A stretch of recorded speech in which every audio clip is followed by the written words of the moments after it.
សួស្តីអ្នកទាំងអស់គ្នាវិលស្វាគមន៍សាជាថ្មីម្ដងទៀតមកកាន់ Channel របស់ Admin ហើយថ្ងៃនេះផងដែរសួរមកតាមដានទស្សនានៅព័ត៌មានជាបន្តទៀតដូចតទៅ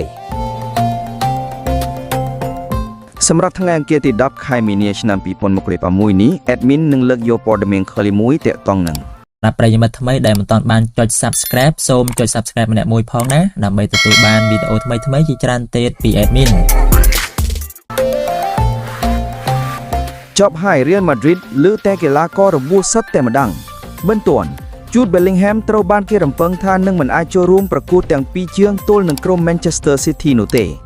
Real Madrid បានព្យាយាមរៀបចំឲ្យរូបគេរួចរាល់ប៉ុន្តែគេនៅតែមិនទាន់ជាសះស្បើយនៅឡើយទេគោលដៅគឺត្រូវត្រឡប់មកវិញក្នុងការប្រកួតទល់នឹង Atletico Madrid នៅថ្ងៃទី22ខែមីនានេះបើយោងតាមការចុះផ្សាយរបស់ ESPN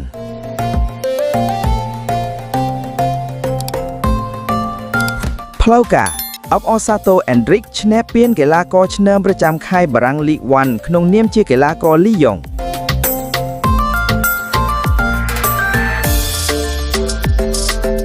Real Madrid ដាក់ឈ្មោះលោក Mauricio Pochettino នៅក្នុងបញ្ជីសម្រាំងសម្រាប់បេក្ខភាពដើម្បីមកជំនួសតំណែងលោក Alvaro Arbeloa សម្រាប់រដូវកាលក្រោយប្រភពបានបន្តថា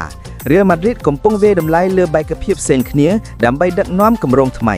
ហើយលោក Pochettino គឺជាគ្រូបង្វឹកម្នាក់ក្នុងចំណោមគ្រូបង្វឹកដែលត្រូវបានវាយតម្លៃខ្ពស់ដោយប្រធានក្លឹបលោក Florentino Perez ESPN